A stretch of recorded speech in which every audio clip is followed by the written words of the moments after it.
yang saya kasihi, keluarga dari Sitri Taman Anggrek Residence. Senang sekali kita bisa berjumpa di pagi hari yang indah ini.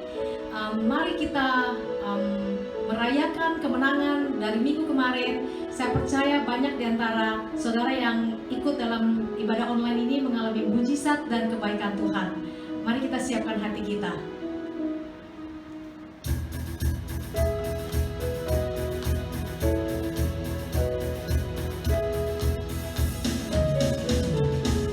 There is a shaking, there is a waking. Our God is moving, forever changing us. There is a trembling, there is revival. The sounds of worship, so great and glorious. Holy Spirit, hear us now. Breathe on us, holy fire fall. Come and fill this place with your presence. Like a rushing wind, send your spirit here. Breath of heaven, breathe on us. Breath of heaven, breathe on us. There is a shaking, their hearts awakening. Our God is moving, forever changing us. There is a trembling, there is revival. The sounds of worship, so great and glorious. Holy Spirit, hear us now. Breathe on us, holy fire fall. Come and fill this place with your presence. Like a rushing wind, send your spirit here. Breath of heaven, breathe on us. Breath of heaven, breathe on us. Come breathe on us. Come breathe on us. Lift up your hands and shout, the Lord is with us now. Lift up your voice and sing, He is holy. Lift up your hands and shout, the Lord is with us now.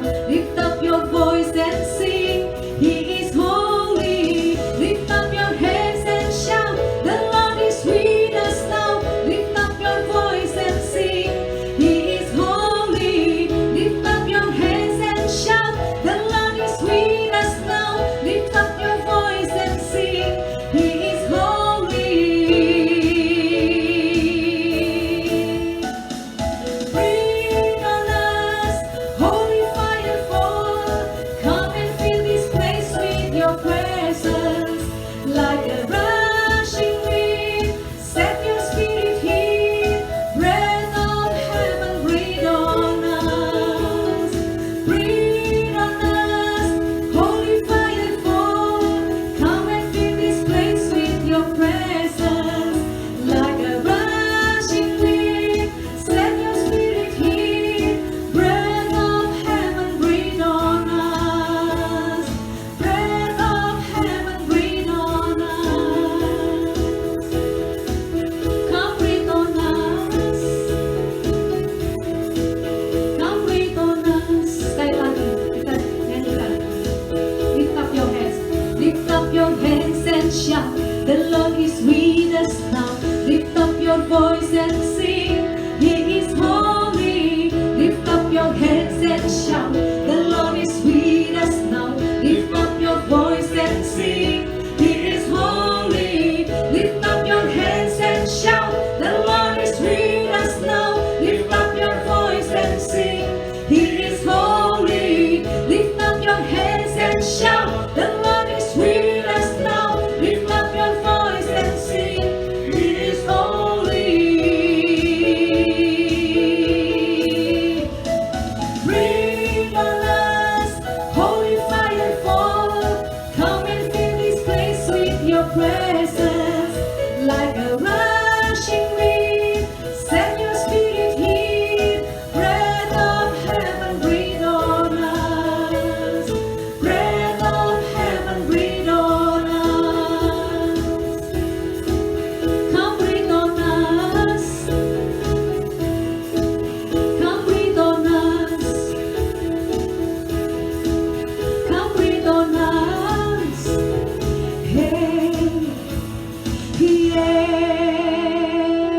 bersorak bagi Allah kita, karena Dia Allah yang luar biasa. Amin.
Segenap hatiku menyembah-Mu Yesus, ku bersyukur padamu.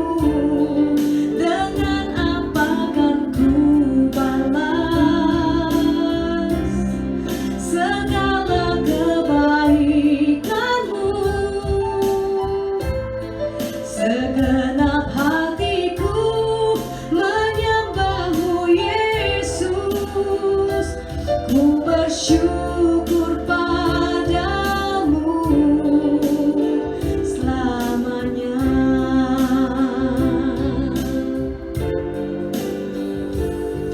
Kau Allah yang setia, Bapa yang mulia,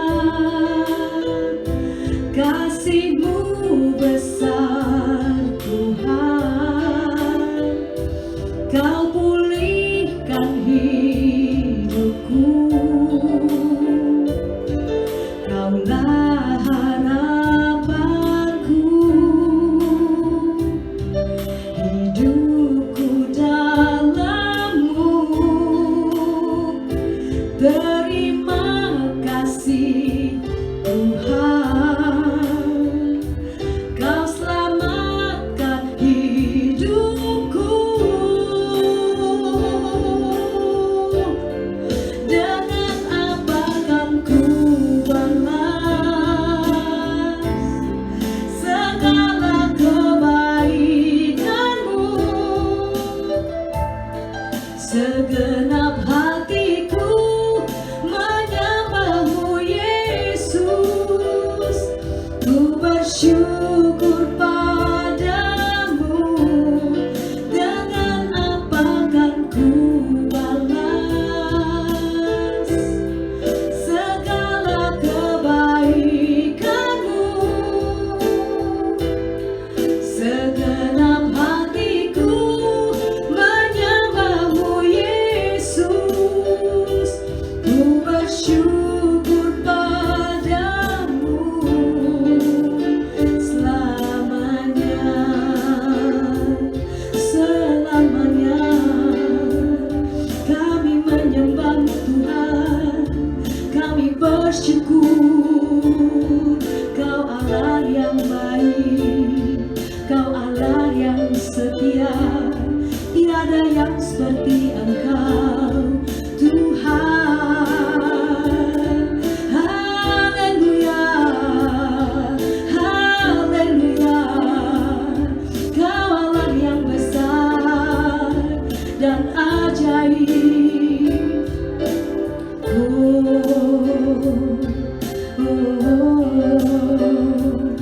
Tiada yang seperti Engkau, Kau Allah yang baik.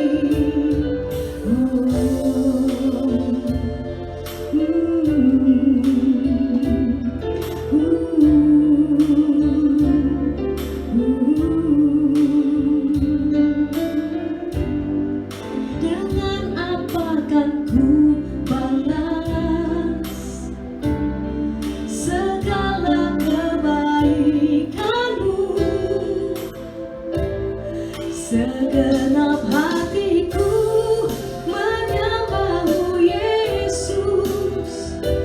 Ku bersyukur padamu. Dengan apa kan ku balas segala kebaikan-Mu? Segenap hatiku menyembah-Mu Yesus. Ku bersyukur padamu. Dengan apa kan ku balas segala kebaikan-Mu? Segenap hatiku menyembah-Mu Yesus. Ku bersyukur padamu selamanya. Selamanya. Selamanya. Kami sembah Engkau selama-lamanya Tuhan. Sepanjang hidup kami ingin menyembah-Mu ya Tuhan. Karena kesetiaan-Mu dan kebaikan-Mu telah kami lihat dari hari ke hari. Engkau tidak pernah gagal dalam rencana-Mu Tuhan. Hati kami haus dan rindu akan Engkau setiap saat Tuhan. Kami ingin selalu dekat kepada-Mu ya Bapa. Dan inilah doa kami.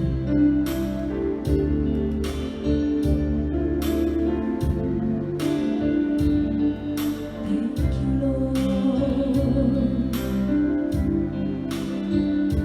Seperti rusa yang haus, rindu aliran sungai-Mu.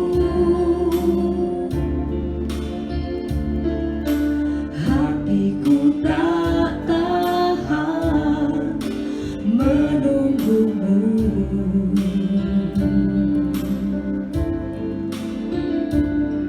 Bagai padang gersang menanti datangnya hujan.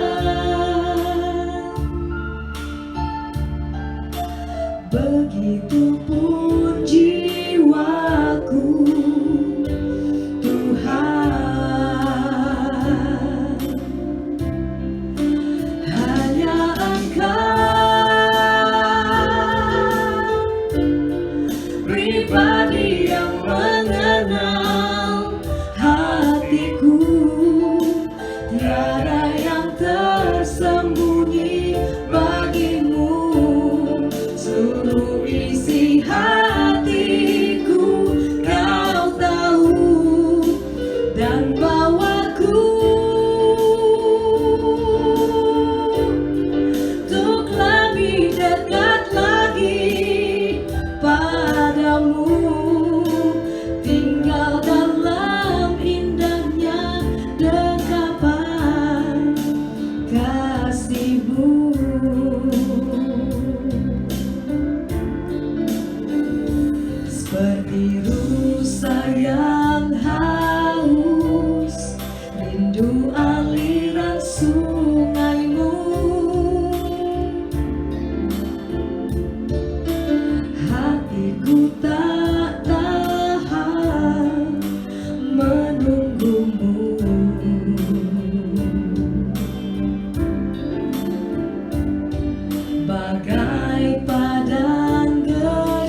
Terima kasih Bapa. Terima kasih Tuhan Yesus. Terima kasih Roh Kudus. Kami sangat bahagia. Kami sangat bersuka cita kalau kami punya Engkau. Terima kasih Bapa. Kami mau menyambut firman-Mu dengan ucapan syukur dalam nama Tuhan Yesus. Amin. Seringkali kita berpikir bahwa Tuhan akan mengirim kita untuk mengalami abundance atau kelimpahan ke tempat yang banyak seperti susu dan madu. Tapi lain halnya dengan Nabi Elia, di mana dia pernah mengalami provisi yang luar biasa. Di tepi sungai Kerit ada burung gagak memberikan makan roti dan juga ada daging. Setelah habis provisi itu, sungai itu kering, dibawanya dia ke janda di Sarfat. Waktu dia ketemu janda di Sarfat, dia pikir itu adalah janda yang kaya, banyak limpahan. Ternyata janda yang miskin, bahkan mempunyai sisa yang terakhir, sedikit roti dan sedikit minyak. Kemudian Nabi Elia berkata, buatkanlah kepadaku roti bundar dulu, dan itu kemudian engkau dan anakmu juga akan mendapatkan. Nah, secara panca indera, secara sense, ini nggak mungkin. Mereka sudah mau hampir habis, mesti mengutamakan dulu untuk persediaan untuk pekerjaan Tuhan. Tapi ibu ini percaya bahwa yang diutus dia adalah hamba Tuhan dan dia buatkan. Waktu dia buatkan roti tersebut, apa yang terjadi Bapak Ibu? Waktu kita taat, ada firman Tuhan yang datang dan mengalir. Nah, waktu firman Tuhan datang katakan bahwa roti dan minyak tidak akan ada habisnya. Nah, saya percaya kalau Anda mungkin seperti Nabi Elia yang diutus ke tempat yang kering, jangan takut ya, dan jangan kutukin, tapi percaya Anda layani orang di sana dan ada kelimpahan. Nah, kalau bagi Anda mungkin yang seperti janda itu yang habis, yang tidak ada, percaya bahwa Tuhan juga bisa memakai saudara untuk memberkati orang-orang lain, hamba Tuhan, pekerjaan Tuhan. Dan percaya Tuhan gak akan pernah meninggalkan saudara. Kalau Tuhan lakukan itu kepada Nabi Elia dan kepada janda di Sarfat, Tuhan juga bisa lakukan kepada saudara. Dan kelimpahan ada dan Tuhan dipermuliakan. Selamat memberi. Selamat pagi. Joshua Winartasi menyampaikan firman Tuhan mengenai effective witness atau saksi yang efektif. Nah, kata efektif itu kata definisi yang lain adalah manjur, atau orang Jakarta bilang chestplane, atau powerful, berkuasa, atau juga influencing, punya pengaruh. Dan kata lain, orang yang menjadi saksi yang efektif adalah orang yang punya keyakinan teguh, hidupnya itu mengalami zaman Tuhan, diubahkan, gaya hidupnya berubah, pola pikirnya juga diubahkan oleh Tuhan. Nah, ini penting bagi kita untuk mengerti kenapa kita perlu menjadi saksi yang efektif, apalagi di hari Pentakosta. Kisah Rasul 1 ayat 8 dikatakan, suatu Roh Kudus dicurahkan ke atasmu, maka engkau akan menjadi saksiku. Ya, dikatakan you shall be my witness dalam bahasa Inggrisnya. Di Yerusalem, Judea, Samaria, dan sampai seluruh ujung bumi. Kata di Yerusalem itu bicara mengenai soal lingkungan rumah tangga kita.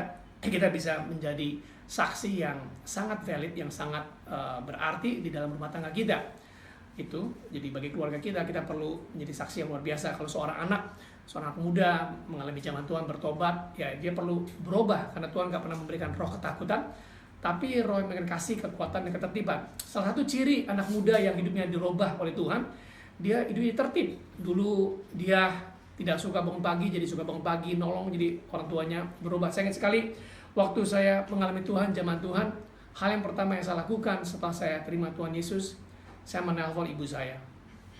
Dan saya mengatakan, I'm sorry. Kepada mama saya bingung, kamu kenapa? Selama ini gak pernah minta maaf, tapi ya diminta maaf. Tapi itu satu evidence, satu bukti yang sangat luar biasa.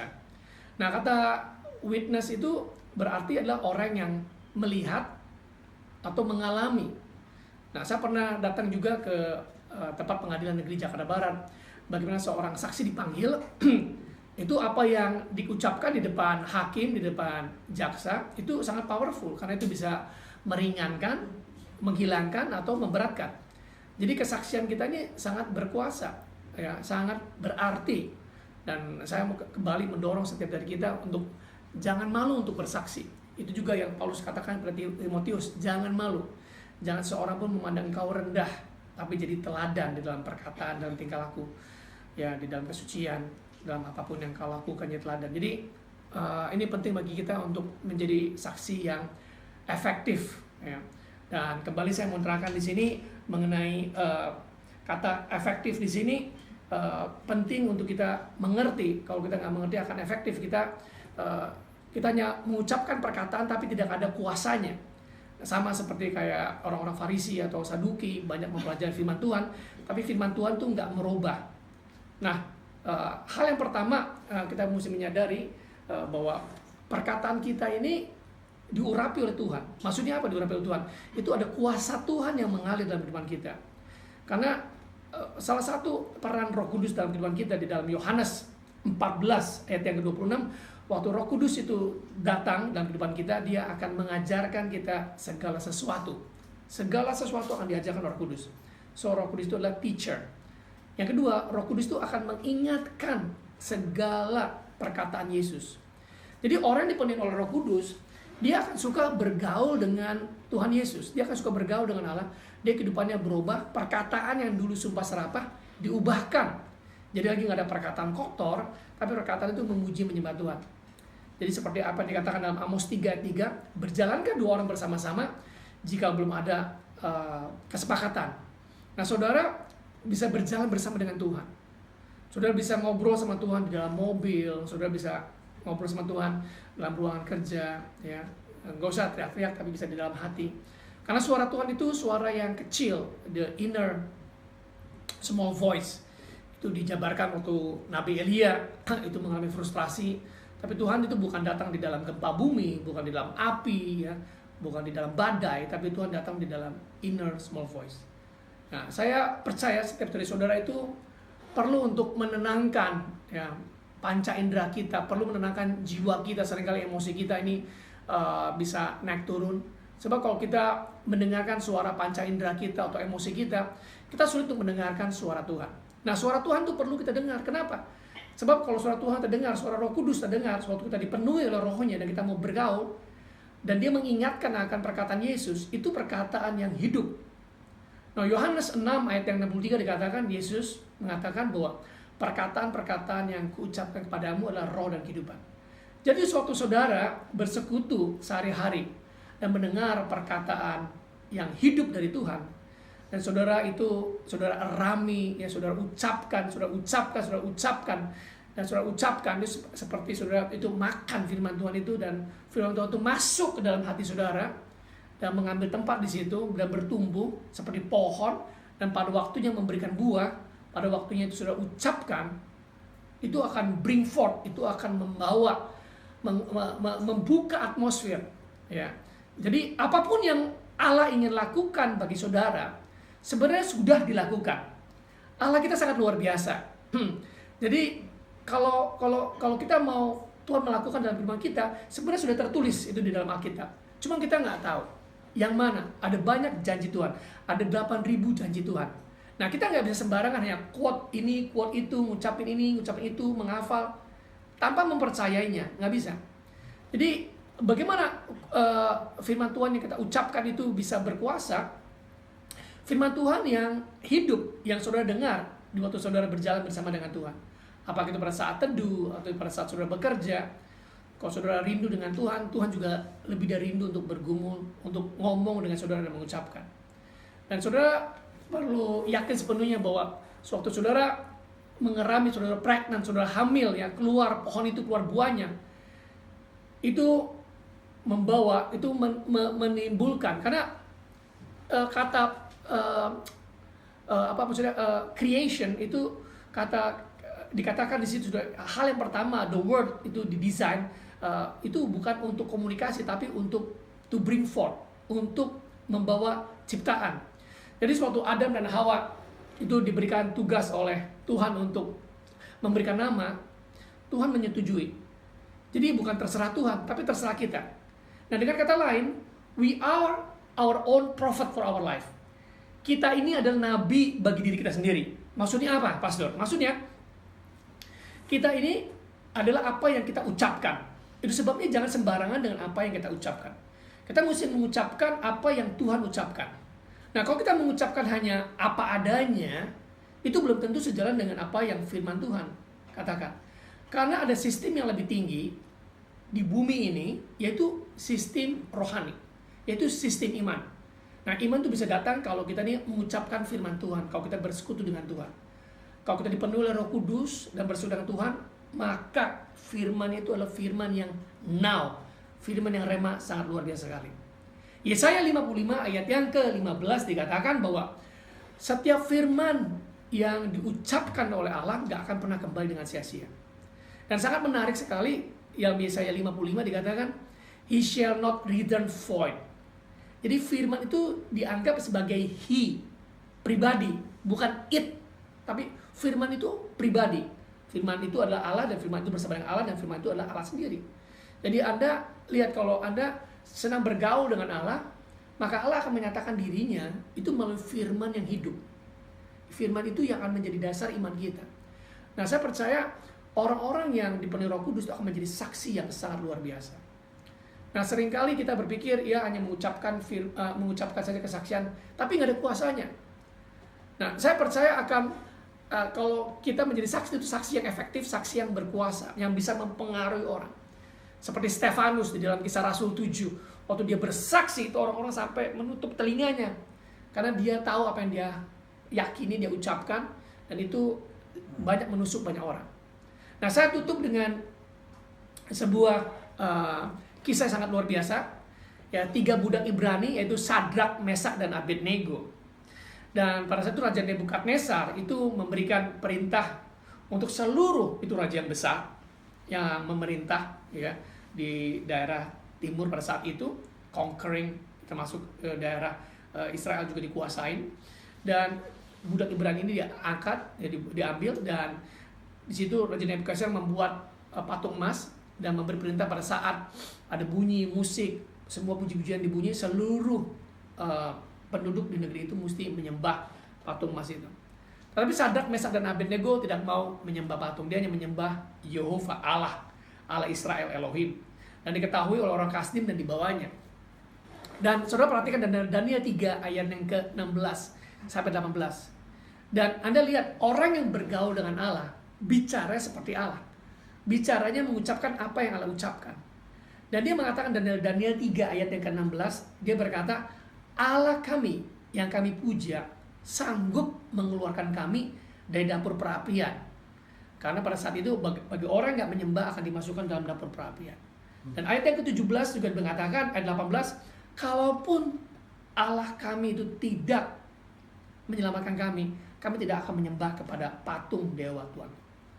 Nah, Bapak Ibu bayangkan, dapur perapian itu dipanaskan 7 kali lebih hebat.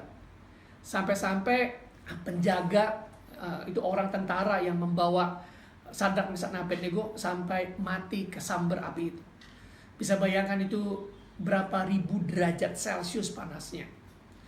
Nah, itu mereka dimasukkan ke dalam dapur perapian, dan Raja Nebukadnezar itu sampai bingung karena waktu dia lihat di dalam dapur perapian bukan 3 orang yang berjalan, tapi ada 4 orang.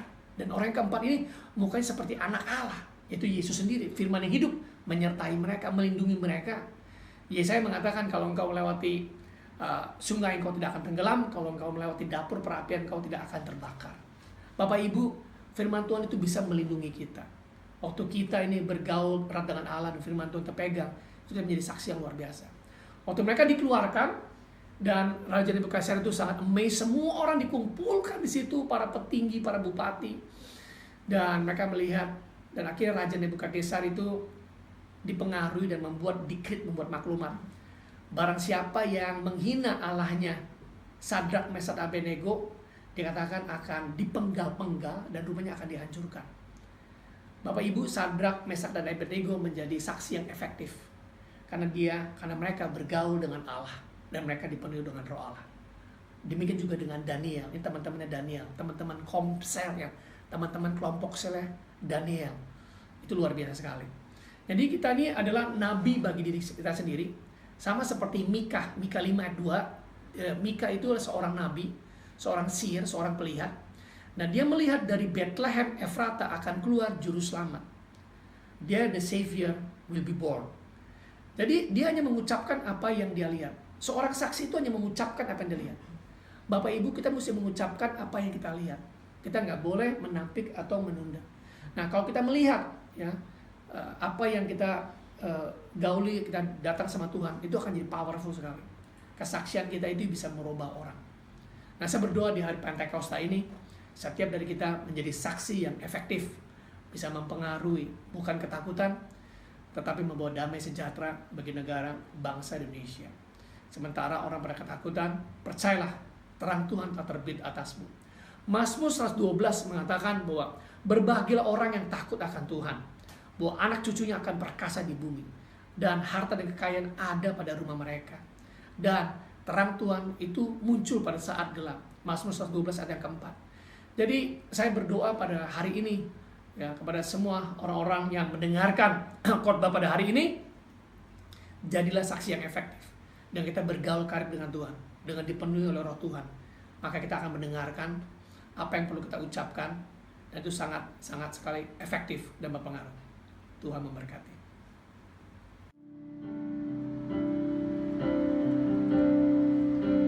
Hanya Engkau,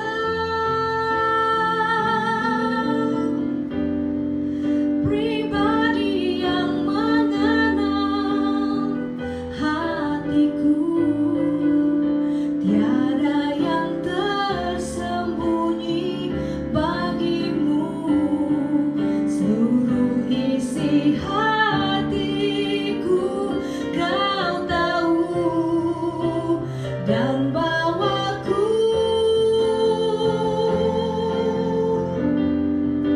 untuk lebih dekat lagi padamu, tinggal dalam indahnya dekapan kasih-Mu.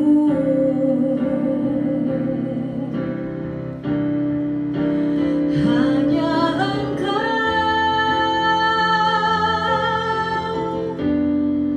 pribadi yang mengenal hatiku, tiada yang tersembunyi bagimu, seluruh isi hatiku Kau tahu, dan bawaku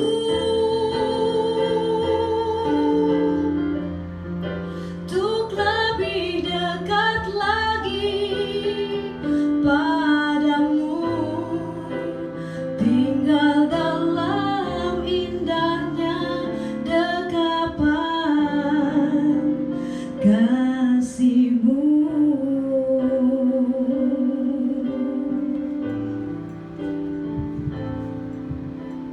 Bapak Ibu, pada saat ini saya mau ingatkan setiap dan saudara yang hadir melihat dan mendengar kesaksian dari jemaat Tuhan. Saya mau katakan, jangan malu dan jangan takut untuk bersaksi. Terutama Tuhan telah merubah hidup kita. Jadi saya mau berdoa bagi setiap saudara pada saat ini, karena Tuhan hanya bekerja pada saat firman Tuhan diucapkan. Ingat dari Yesaya 55 ayat 13, firman yang diucapkan tidak akan pernah kembali dengan sia-sia. Bukan kefasihan atau eloquence kita bicara fasihnya, tetapi keberadaan kita available, mau dipakai oleh Tuhan dan taat. Sewaktu kita mau dan taat dipakai Tuhan, saudara akan tercengang karena Roh Kudus yang bekerja bukan dengan kuat kehendak kita.